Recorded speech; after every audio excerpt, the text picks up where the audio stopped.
What's up, everybody? Oh my God, emergency podcast time because Leo Messi is coming to Major League Soccer. He's going to the worst team in the league currently, Inter Miami. So hit like and subscribe, and let's get after it. Yes! What is up, everybody? Welcome to Phil Neville's favorite podcast of soccer we trust. We have a big one for you today. Unbelievable scenes here. Emergency podcast. I'm Trash Can Cream Cheese, Conrad, also known as Jim. I'm here with Hollywood Heartbreak Kid, Heath Pearce. Charlie Davies, nowhere to be seen. He probably doesn't like the fact that he has somebody now coming to the States in Leo Messi that's going to compete for the number of properties that he has and yachts and all this type of stuff. So I think he might be a little bitter at the moment. That's why Chuck is not going to be with us. But Heath Pearce, Leo Messi's coming to Major League Soccer. He's going to Inter Miami. Unbelievable. We're going to have James Benz joining us to give some insight as well. And wow, I don't even know what to say. I mean, you've heard this rumor for a long time, but now it's being realized. And I really want to unpack this on a lot of different levels, because I think there's the playing perspective, there's the business perspective, and then there's a personal perspective. And I think there's a lot to unpack in all three of those. But what are your initial thoughts? Oh, I think it's incredible. And again, we are still speculating, but based on what we're reading, it seems pretty well kind of done and dusted. And so some of the things that I'm reading about, just in terms of the creative ways in which we are trying to get him here, because look, Saudi are going big on the 2030 World Cup bid, and they're making big splashes to create brand ambassadors for their opportunities. And so to compete with that is almost impossible, right? When you're playing with that kind of money. But from what I'm understanding, I'm really excited to see some of the different pieces, similar to what we saw with the Beckham deal way back when, that was connected to so many other things about driving growth of the league and relevance of the sport, that this makes me really excited about where things are going. I mean, obviously not ideal on the worst team in the league, but for that market, shame on whoever thinks they're going to win immediately. It sounds like one of those challenges, like, oh, well, Diego Maradona went to Napoli in the mid 80s and helped them win their first ever Scudettos. Messi's never done that. He's always played on the best teams, played at Barcelona, played at PSG. Yeah. And now with Argentina, finally won his World Cup. But can he do it with Inter Miami, the worst team in MLS? Can he come over and do it? Like, that's the challenge. And if he can, that would be pretty remarkable. It would be up there in terms of competition. How quick is Neville when they win a Supporter Shield and an MLS Cup going to be like, yeah, but I never got these kinds of tools to work with. You know what I mean? Like, I got suspended for breaking all the transfer policies within the league, and now they're going and just making new transfer policies for this player, and they're just giving him literally sand and water that no one can own, to be like, here, we're going to build you an island in the ocean. Well, I mean, I guess when you have someone as generational and arguably the best player of all time in the game, you're going to try to figure out a way to make that happen. And from what we understand, obviously he's going to get his MLS salary. Apparently there is going to be very similar to what David Beckham got. There's going to be stakes in ownership. I don't think that can be allowed to exist while he's a player, but it can be written into his contract for after he's finished. He's going to get a cut of Apple TV stuff, which, okay, I'd be in on that. I mean, he's probably going to drive a ton of subscriptions to MLS Season Pass, so he should get a cut of that. Mutually beneficial, though, for the record. Yeah. And then with Adidas, he's been an Adidas athlete his whole career, and they want to make sure that he comes over to the US and helps build and continues to build this league and what Adidas is doing in North America and globally, of course. And so you have all this package, and I wonder that's one angle of it, right? He can see. And he's talked about playing in the U.S. before. Like, at some point he wanted to play in the U.S. He's mentioned that in the past. So you can see all these positive benefits for him coming over. Great. So not a big surprise that all these entities are involved to try to lure over. Apple TV Plus just announced yesterday they're going to do a documentary around Messi. Sounds like they maybe laid some foundation there. They're like, hey, maybe come over to the league, and hey, maybe we can continue to work together in a positive way. So you have that going on.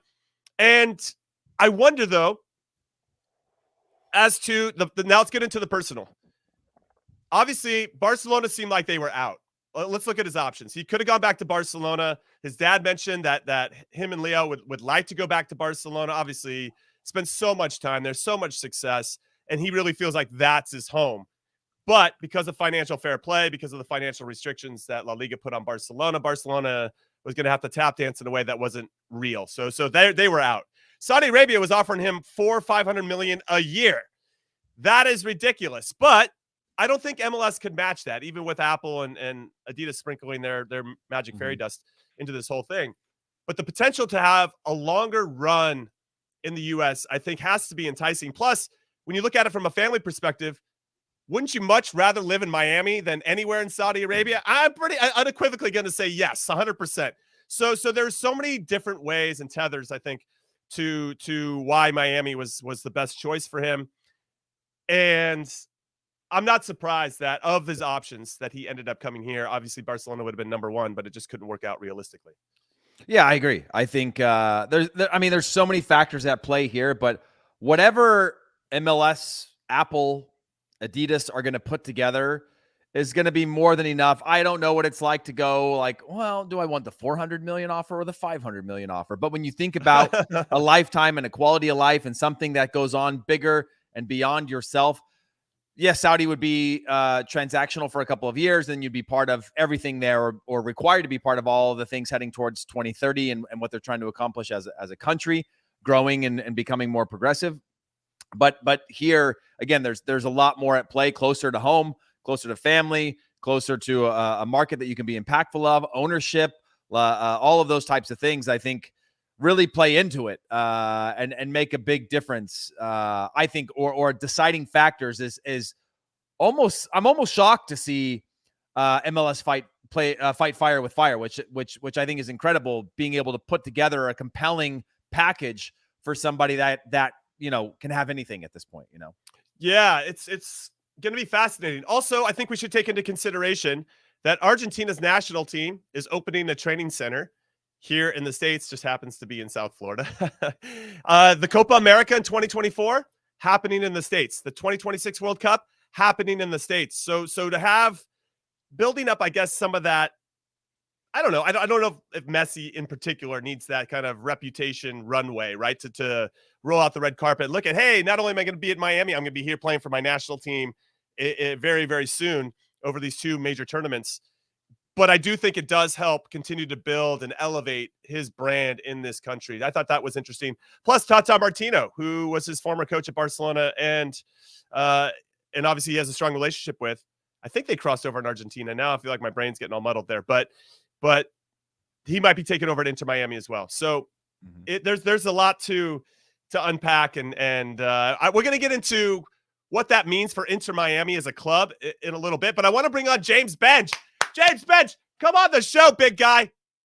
He never. It was like the way you introduced him was like waving him on, which is like come into the studio, yeah.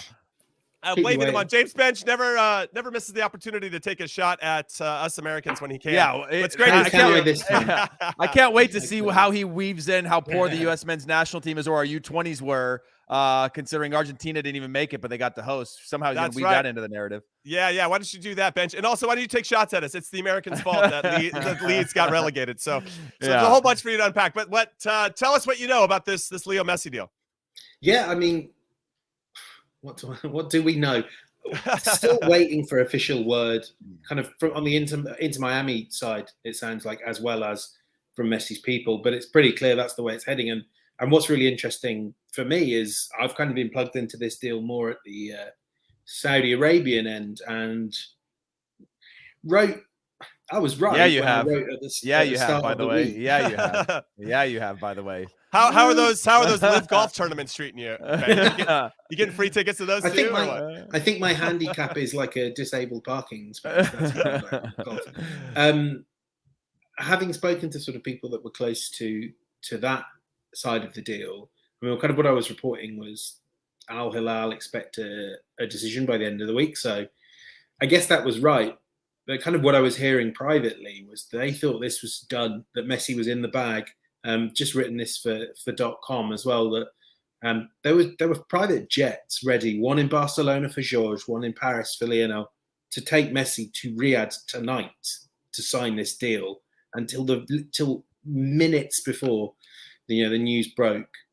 I was hearing from people in Saudi Arabia, we've got him. We know he's coming to Saudi Arabia. It now seems that's not the case. I mean, I think they knew that. Look, that you guys there were talking through what MLS can offer. I think from a Saudi perspective, it was a little bit more simplistic. It was, here's €1 billion coming in a few years.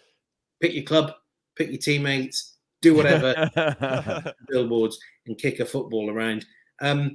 I understand why that would be very persuasive. I guess it's totally up to Messi. Where I don't have that level of money. I don't know what his thoughts and feelings were, but I know this is a Messi reaction and all that, but I can certainly tell you Saudi Arabia's response to this is going to be, Heath, I know this is your response to any setback as well. Just spend your feelings. Just card. There's a PIF delegation in London. They're throwing money at Kante, Gundogan, Riyad Mahrez. They're going to go buy Barcelona. They're going to go buy Barcelona and be like, "You're not welcome back here anymore." Considering what they've just done to the PGA Tour, someone did jokingly say to me, "Well, what about if they just buy MLS and then they say, right, Leo, we're going to teach you a lesson for disobeying us, disobeying our demands." Phil Neville's back on the coaching staff. But a lot of disappointment in Saudi Arabia. Yeah, I mean, do you think that because it's very rare that we live in a world where you have sort of this negotiation coming down to the wire, right? Usually we find out later on, it's been decided for a while now and whatever. But this does feel like there's a little bit of a tug of war because we are dealing with such astronomical scenarios that the three of us can't even begin to comprehend how you weigh those, right? How do you weigh €1 billion versus, ownership and equity and cost of living or quality of life versus and again, I don't know if Messi's going to have a good quality of life for a good while in Miami when he gets there, right? In terms of enjoying himself. Like Thierry was in New York. He had a pretty quiet life there. And we're talking about somebody on a completely different planet in terms of stardom. I don't know if he'll enjoy it, but there are other factors that I can't even begin to go like, do I pick A or pick B? Because that's I can't understand it. So can I do some live reporting? Please. Yeah. This has just come to me from someone on one of the Saudi Pro League teams. I'm not going to read it out verbatim. Is it Cristiano? He loves it. He's having a great time. He absolutely. That's cool that you WhatsApp with Cristiano. Absolutely his first choice. Cristiano is he's definitely gonna tweet and be like, yeah, he wouldn't have beat me here anyway. You know what I mean? Coward, afraid for the heads up match. So we are all aware, of course, that Lionel Messi is a tourist. He's a tourism ambassador, whatever you want to call it, for Saudi Arabia. He's paid an awful lot of money to do that. It's one of the many reasons that the Saudis thought he's not going to say no. There is already, I think, quite a lot of disquiet within, and this is what people are telling me, quite a lot of disquiet that the idea that Messi couldn't live in Saudi Arabia is what ultimately swung it. If you are paid a lot of money by Saudi Arabia to talk about how wonderful it is to spend time in Saudi Arabia, you just can't keep that deal. If someone says, would you like to come and live in Saudi Arabia for €1 billion? And you say, no, couldn't do that. It's not because my suspicion is they would have been fairly chill if Barcelona had found a way to get him back for a year. Like, this is a snub because, I mean, MLS is a better league than the Pro League. I said a nice thing for once. But if the Pro League gets the players it wants, maybe it's not come next season. And, they have this great plan of Benzema on one team, Messi on the other, Ronaldo on the other. It does seem like it's come down to living circumstances. Yeah. So he's going to have a lot of angry. Benj, I'm going to say this. If he was coming to MLS and going to the middle of the country, per se, right? Salt Lake City, with all due respect and love for us, everybody in Salt Lake City. Hey, that's the Mountain West, Jimmy. That's it's beautiful. At certain times of the year, it's breathtaking, right? If you get up to some of the areas where you can go skiing and all that good stuff. But what I'm saying is, you go to like not a destination that's as desirable as Miami, Benj. It's all happening on South Beach. And I've been. I was mobbed on South Beach, by which I mean someone came up to me and said, "Are you James Benj?" There you go. Did you sign an autograph? No. No. They said, "I Maybe hate next you." time. Maybe not. So there's just something about Miami. Obviously, it has a different pulse and a different vibe to it, and he already has property in the area, and obviously it's thriving with a lot of Argentinians that live there, and it obviously the I think this is what was sold to David Beckham and Zlatan at some point, and Thierry. Like, you can help build something special here in this country, and this would just be another step in the right direction. So I could see why he decided to go with Miami over anywhere else, right? Even Barcelona in some ways, even though they couldn't foot the bill at this point. Yeah, I guess that's the thing. But in the end, I think, George Messi, it sounds like, from being kind of doing some reporting around this, and I'm not, I'm no Messi ace. I'm not Fabrizio. I'm not plugged into the Messi camp. But it does sound like Messi is very good at, Messi's father is very good at convincing all parties that they are really valuable, that they are the ones that, yes, Leo's talking to Inter, he's talking to Al Hilal, but he really wants you. I think probably both clubs know deep down he wanted Barcelona, because with Barcelona, the other options are always on the table. And I guess the kind of thing I would leave on is Saudi Arabia totally off the table now? I mean, is Messi, we don't know this yet. If this Messi contract is 2 years, it sounds like it will be longer, but, he could be out after 2 years. He could be anything. Again, it sounds like he won't go to Barcelona straight away. I'm intrigued as to how that changes over time, and whether, everyone says David Beckham was a brilliant ambassador for MLS, but he did leave quite often, didn't he? And I wonder, I don't know. You guys know so much better than me, but I do wonder if a time comes. Thank you for admitting that, James. We appreciate that. It's the only time I don't know how many show appearances it's taken you to say that, but that's a good. It's a good out for me, isn't it? And yes, we're gonna hook you right now, James Bench, everybody. Thank you. Leave on that high note. Thank you so much for your time, and have fun continuing to WhatsApp with all your Saudi Live golf friends and Cristiano Ronaldo in particular. But James Bench, doing the good work for us, getting all that incredible insight. We're going to take our first break of In Soccer We Trust. When we come back, we're going to be talking about Messi, and it's going to be awesome. So don't go anywhere. Phenomenal! Absolutely magisterial here! Artilharia do Campeonato Brasileiro! Colpisce ancora! Golazo! Welcome back to In Soccer We Trust. I'm Jimmy Conrad alongside Hollywood Heath Pearce. And Heath, I have a question for you before we kind of dive into the ripple effects or potential ripple effects of Messi and MLS. And this question is, what's your favorite moment of Leo Messi's in the Champions League? Oh man, I do have a couple. So I would say my favorite one is when he did Boateng on the dribble, where his legs got locked up and he just went down like the fish getting caught type of thing. I thought that was like a rare thing at that That's speed. an all-timer. Yeah. There was another one. I think it was against Arsenal, where he got in behind the goalkeeper, clipped it up over him. It was 2011. Maybe it wasn't Arsenal. But it was an incredible. Gets in behind the goalkeeper, flicks it up over him, and then volleys it in with that type of pace skill at the age that he was then. Just, unbelievable. I mean, I could go on all day about like specific ones that stood out where, I've got a few goals from my favorite player, that is Thierry Henry, but I've got 100 in my head of Messi, because we all lived through it, watching like time and time and time again, that spectacular feats. Real Madrid 2010 or 11, where he dribbled 3-4 guys, scored with his right foot. Yeah. No, for me, those are good choices. For me, and maybe this is my inner center back going through this lens and perspective and how I see life ultimately. But his header against Manchester United in the Champions League final, which is, he's a little guy. He's 5'7". He's cute as a button, 5'7", and somehow he gets up and heads one back across goal off of a cross. It was just so unlike him for especially when they have big, tall, lumbering center backs. For him to find that space, for him to just score a header, you just don't see it very often. And I always thought that stood out for me. And again, that's me channeling my inner center back. But fair play. That was they won that trophy, and I remember United going up 1-0, I believe, and then it was all one-way traffic after that. Once I kind of unlocked Barcelona's inner desire to win that one. Anyway, And that was the last time I think that maybe Pep Guardiola won the Champions League until potentially this upcoming final, which you can watch on Paramount Plus.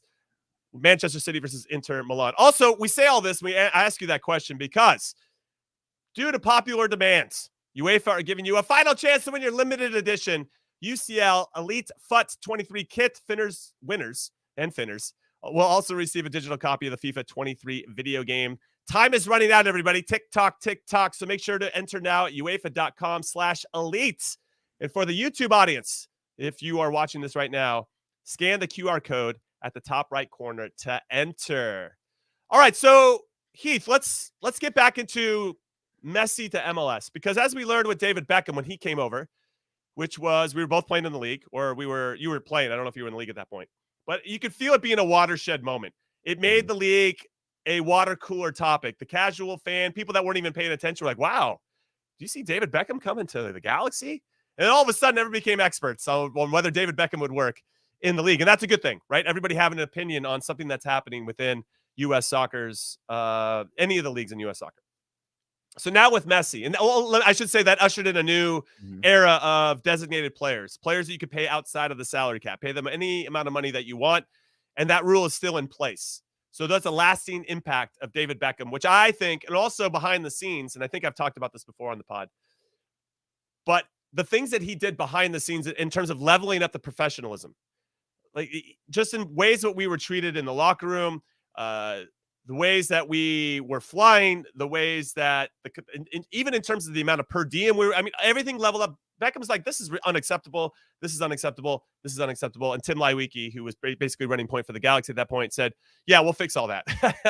And Leiweke went into, and this is just me speculating, but putting all the pieces together over many years, Leiweke basically said, we got to start to, level up this whole thing. And I think a lot of owners were ready to, and maybe some weren't, but it moved everything forward. And now what I think is going to happen with Leo Messi, Heath, is that I've seen Messi play 20 plus times in person. Okay. That is me flexing today. I got the chance to play against him. He's someone that does walk around a lot, but he walks around and he draws three people towards him. So it's ultimately helping his team because he draws so much attention. The problem is if you don't have players that know how to exploit that space, and then after a couple passes, Messi can then drift into those gaps to get the ball, Messi's going to not have probably the impact that some people might think that he will. He still needs to be surrounded by great supporting players. So it makes me wonder that are the rules going to change so that Miami can have a little bit more of a balanced roster and to have more depth so that Messi can be surrounded by better players? Because right now, as the salary cap and as the roster rules stand, I think that's kind of hard to do in the league. You can have those 3, 4, 5 guys based on the DP stuff, and you can maybe manipulate different ways to get around the DP rules, like we've seen with Chiellini and Gareth Bale with LAFC most recently. But you still have to get that middle part of your roster solid, especially if you want to compete in competitions. You have to be much, much deeper. So I'm kind of curious to see where the league goes next, especially as it pertains to salary and roster rules. Yeah, and I mean, if we were looking at like, I'm announcing in a year and a half, I'll be there, you would have time to play with your roster in a way that could sort of bring him in and hit the ground running based on how you want to be able to play. The biggest issue with the structure is that you kind of get what you got, right? You've got guaranteed contracts, you've got options, you've got, salary cap issues. A new coach will ultimately inherit whatever detrimental decisions have been made. Which isn't a bad thing. I mean, it is a bad thing if you want to get the result. We want to get the most out of Messi. So I do think, and look, I think we're entering a new era. I'm not gonna not even speculate, but please create new rules on the way that it works. But I do think that we're rules. I do think that we are. I do think that when you think about this, don't you want to not like Inter Miami because they went and got Messi and 6 other big stars, and all of a sudden became this dominant force? Don't you want to not like them so much that you'll watch them every single week? Isn't that like a product that you would love? I would love that, right? I would love for them to be, or somebody to be, the first club that we change all the rules and the club takes advantage of those rules. And I say this all the time, Jimmy, I'm not a fan of Man City. I watch Man City play every weekend. Right. Because the product and what they do, and if they fall short, they fail. And if they win, it's entertaining. And that's with my Arsenal finishing second.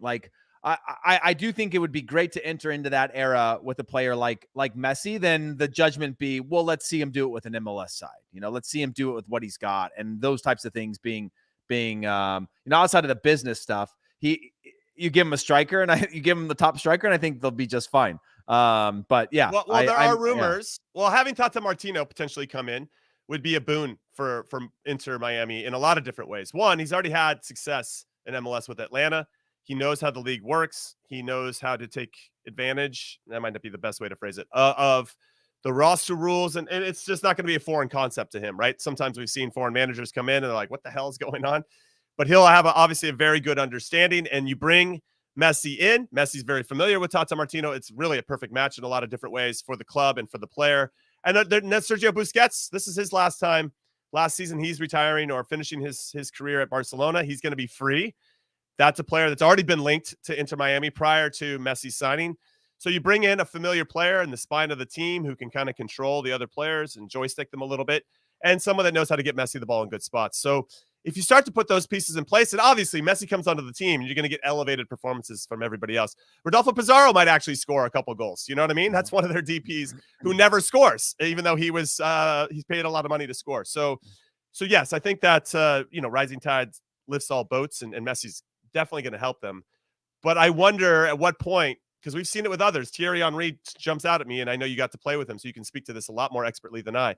But he would get frustrated with the type of talent that was around. He'd throw up his arms a lot.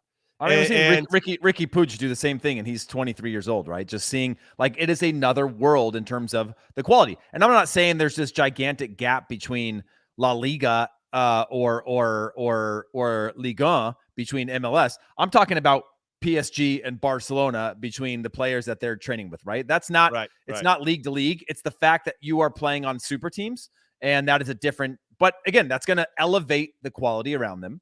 And it's going to elevate, like you said, everything that happens around the club. If I'm an Inter Miami player, I'm so excited about the way I'm going to travel, the way I'm going to eat, like everything is going to, anything that I complained about is going to be handled now, but it's going to be a circus. And it doesn't matter whether or not he wins a championship in MLS, because nobody knows the length of his contract. It's going to change things forever. And I think it's, again, him coming is the perfect excuse for the league as a business to go, this is our window to go and take some chances, do things a little bit differently, push the game forward, advance some thoughts that we've been thinking of in terms of mechanisms, in terms of rosters, in terms of, all of these things. It's an incredible opportunity to be able to move things forward in a way that everybody benefits.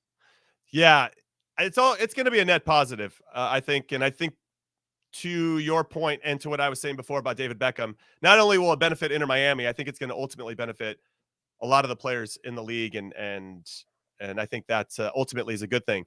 Now, what's interesting is that Caesars Sportsbook has said, odds-wise, now that Leo Messi's been linked, their odds of winning MLS Cup moved from 200-1 to 100-1 overnight. We should also mention that there are some rumors out there that Luis Suarez, who is very close to Leo Messi and his family, has a release clause in his contract with Grêmio in Brazil. He might be able to come to Inter as well. And Jordi Alba also will not be with Barcelona next season. And he's very close to Leo Messi and had tremendous success with him at Barcelona. If you could add Jordi Alba and Busquets and Messi and Luis Suarez, yeah, they're on the wrong side. I mean, they might as well be in an over 35 league at this point, but that would be pretty cool to see all that happen and to see how motivated they would be, right? I think you get them without DP contracts, right? That's like, I'm moving to Miami, quality of life. I'll come do it. My family wants to live there anyway. We're probably moving there. And so future, I'll join the club. Yeah. Yeah. So it's, there's a lot to unpack with this particular move. And I'm very curious to see when he's going to start, because US Open Cup is tonight. Inter Miami are heading to Birmingham to get into it.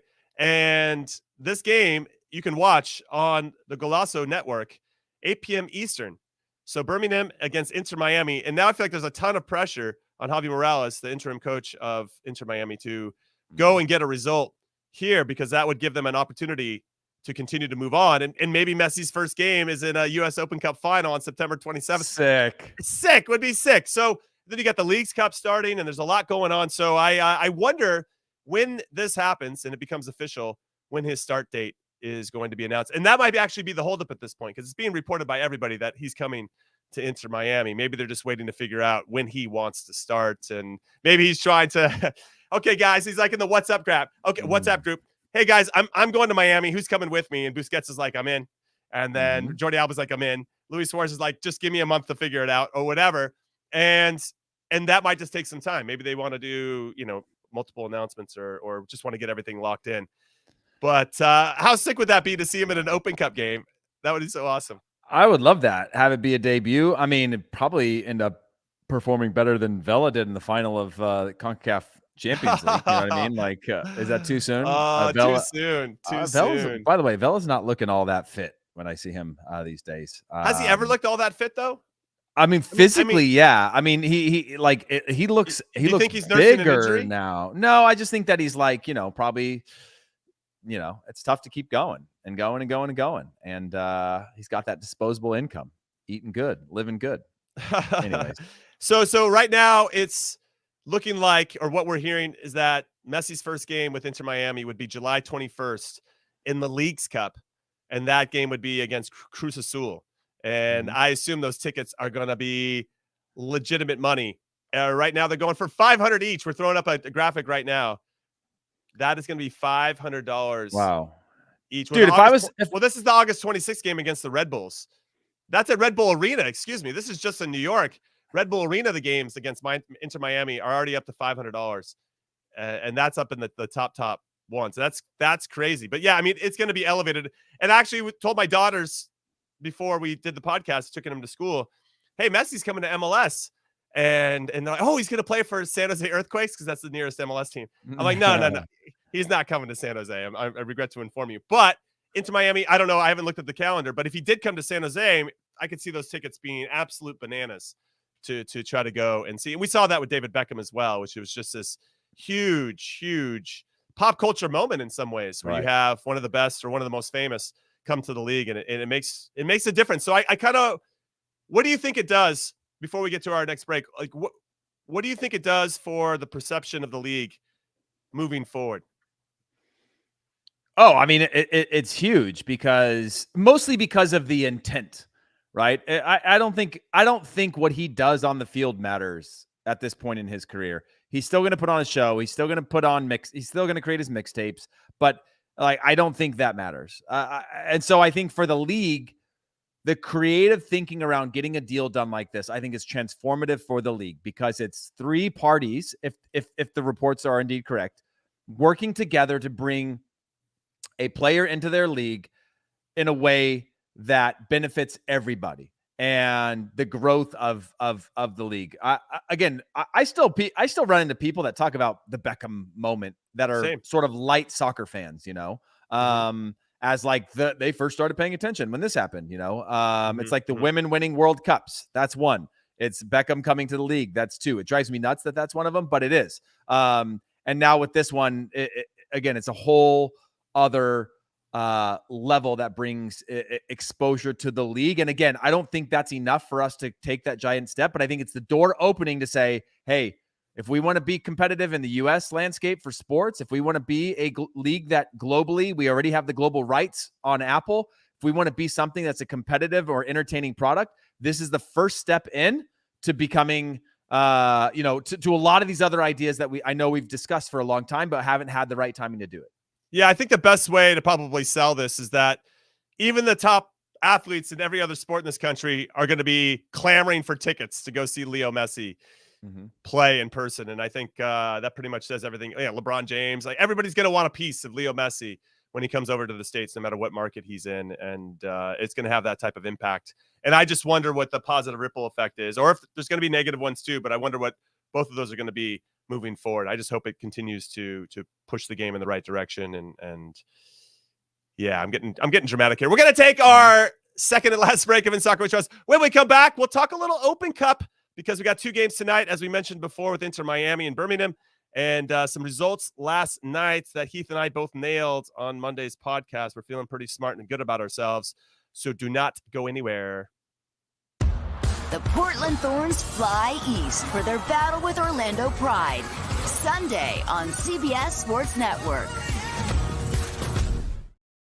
Welcome back, everybody, doing Soccer We Trust. Jimmy Conrad alongside Heath Pearce and not Charlie Davies, who is still a little sad that Leo Messi is coming over to MLS because he's just not going to have as many houses and yachts and planes and everything else that Charlie has. He's going to play second fiddle to Leo Messi. That's going to drive Charlie's value up with his house that's next to Tiger Woods's on that island, wherever that is, So yeah, it's going to be. But, jealousy comes in all forms, Jimmy. It comes in all forms. It On one really hand, does. it's a good real estate investment for him. On the other, he's got to share. He's got to share space. Traffic.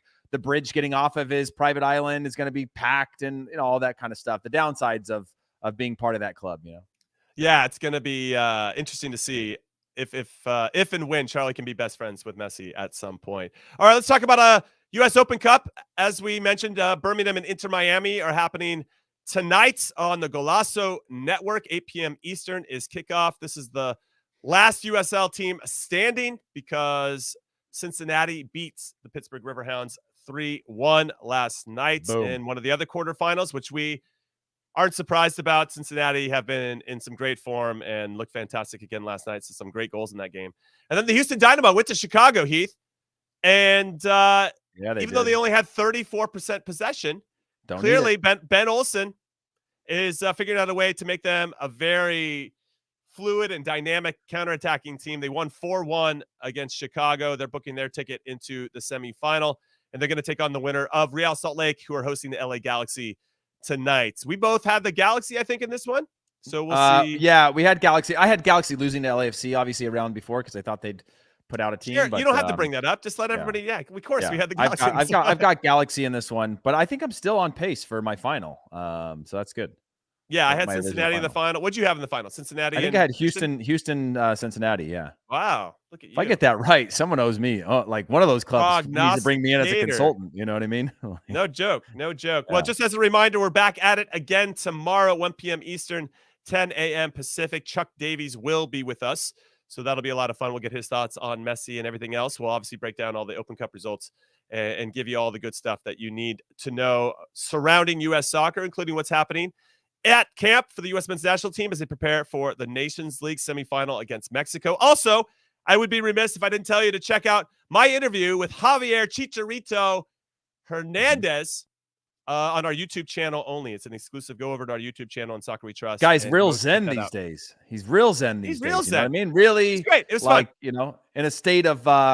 In a state of meditation, centered, grounded. He seems like he's in a good He's got a spot yin yang. He's got a yin yang tattoo on his forearm now. You know what I mean? That's actually true. But he's trying to find that balance in his life. Chicharito, super nice funny. I really love his sense of humor. So I don't know how much of that came out in the interview, but anytime I get to talk to him off camera or in person, he always cracks me up. He's a very Jimmy, good dude. Real quick on that before we close it out.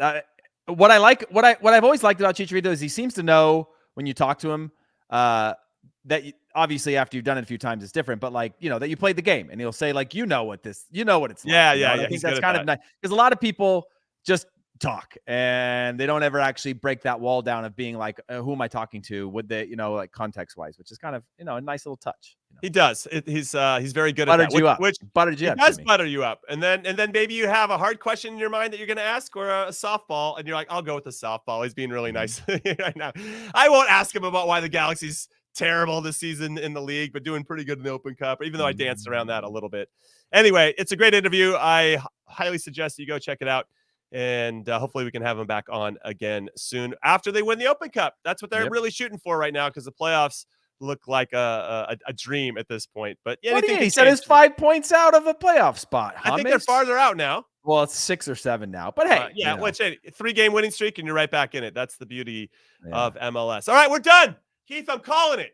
I want to wait and reserve any more thoughts. We bring Chuck on tomorrow. Again, our show is kicking off at 10 a.m. Pacific, 1 p.m. Eastern. We'll go at it again then, and we'll get some insight from Chuck. We'll obviously have 24 more hours to get more insight on everything that is involved with this deal, and we look forward to seeing you tomorrow. So on behalf of producer Des, producer Alex, Chuck when he shows up, Heath Pearce, myself, Jimmy Trash Can, Cream Cheese, Conrad, also known as Jim, thank you for listening and supporting. It's Soccer We Trust. We'll see you tomorrow. Later.